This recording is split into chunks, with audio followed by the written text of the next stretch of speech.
반갑습니다. 7월 26일자 신문일기 진행할 국제신문의 김민주 기자입니다. 어저께 예보만큼은 아니지만은 비가 좀 와가지고 부산도 좀 식은 것 같은데요. 오늘 그 중구 대청동 기준으로 해가지고 기온이 28도까지만 오르겠습니다. 30도를 넘지가 않고요. 또 밤에도 한 23에서 24도, 습도도 한 50%, 70% 정도 돼가지고 비교적 좀 쾌적한 날씨가 될 것 같습니다. 내일도 일단 예보상으로는 오늘하고 날씨가 비슷할 거라고 하고요. 네, 그러면 오늘자 신문일기 한번 시작해 볼게요. 처음 전해드릴 소식은 오늘자 국제신문 1면이고요. 이 부마항쟁 기념일 이 조례를 통해서 좀 제정할 수 있도록 추진이 된다 이런 이야기가 되겠는데 기사를 읽어볼게요. 부산 민주화 운동의 정신 계승을 지원하는 조례 제정이 속도를 내고 있다. 조례안에는 매년 10월 16일을 부마 민주항쟁 기념일로 지정하는 내용도 담길 예정이라고 합니다. 시의회 박중묵 전진영 의원은 부산시 민주화운동 기념 및 정신 계승에 관한 지원 조례 제정을 위한 정책 토론회를 다음 달 1일에 연다고 하는데요. 토론회의 관건은 이제 조례에 담길 내용이 되겠습니다. 그래서 이미 민주화운동 조례가 제정된 서울이나 대구, 광주의 사례를 분석을 하고 있다고 하고요. 전진영 의원은 민주화운동 기념사업에 예산을 지원하는 내용, 그리고 10월 16일을 이 기념일로 지정하는 내용을 담으려고 검토를 하고 있다. 이렇게 밝혔고요.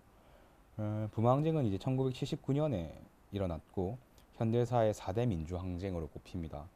근데 국가기념일로는 지정이 되지 못했어요. 이 4대 항쟁으로 꼽히는 다른 기념일들이 다른 그 항쟁들이 4.19 혁명, 5.18 광주 민주화운동, 6월 민주항쟁 이렇게 있거든요.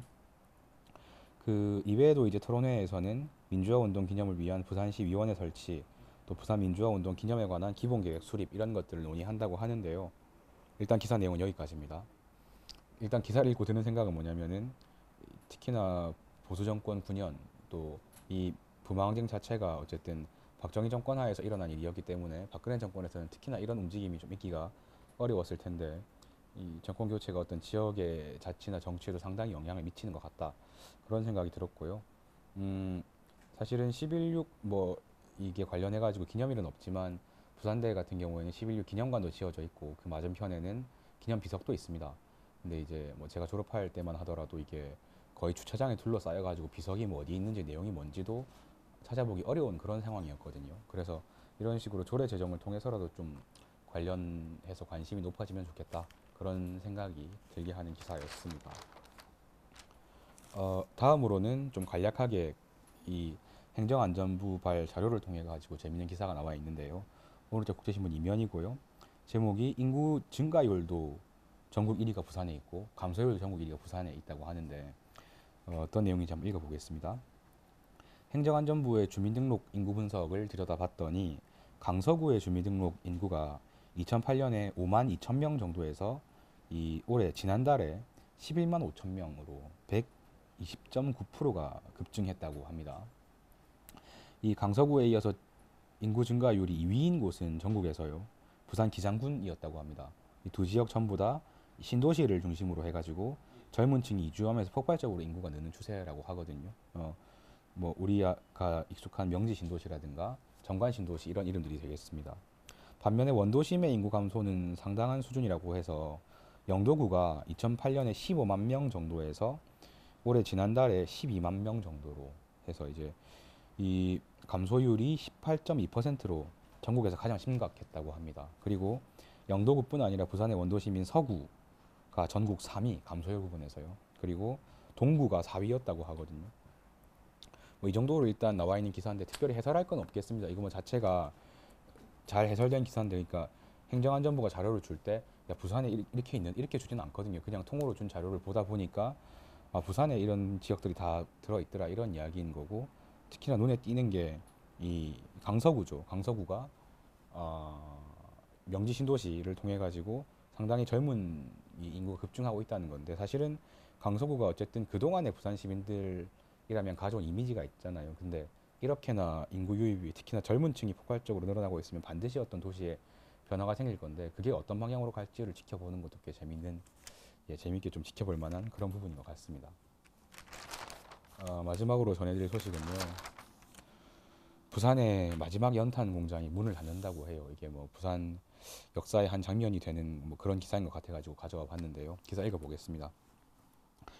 부산 지역 연탄 사용량의 70% 이상을 공급하던 마지막 연탄 공장이 문을 닫습니다. 남구 문현동에 있는 진화산업이라고 하는데요. 다음 달 폐업.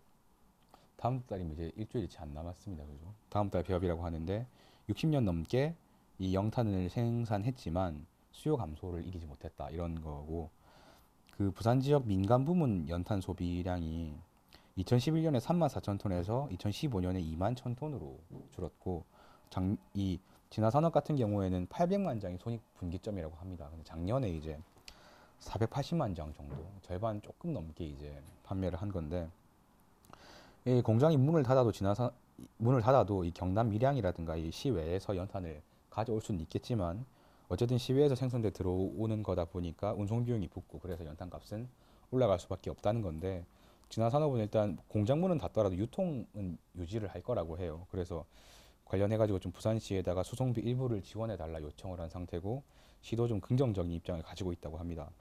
이 부산연탄은행의 강정실 대표 같은 경우에는 연탄 사용 세대가 대부분 이제 기름 가스 연료비를 감당하지 못하는 좀 취약계층이고 작은 가격 변화도 큰 타격이 될 수 있다 이렇게 이야기를 했다고 하는데요. 사실은 뭐 수요가 줄어가지고 어떤 회사가 문을 닫는다 이런 게 다 기사가 되지는 않겠지만은 연탄 같은 경우에는 그게 남아있는 마지막 수요가 뭐 이 기사를 참조했을 때 작년에 뭐 480만 장 정도였다. 이게 대부분 이제 부산에서 가장 취약한 계층에 놓여 있는 분들이 연탄을 사용한다는 부분은 짐작을 할 수가 있겠고 그렇기 때문에 이제 지난 상황도 어쨌든 공장문은 닫더라도 최소한의 유통망은 유지를 하겠다. 또 이 유통망에 대해서 시가 일정하게 지원을 하고 그렇게 함으로써 이제 가장 취약한 계층의 연료비 부담이 올라가지 않게 해준다는 부분은 상당히 긍정적으로 평가할 수 있는 부분인 것 같습니다. 네, 오늘 신문 일기 여기까지 진행을 하겠고요. 지금까지 국제신문의 김민주 기자였습니다. 고맙습니다.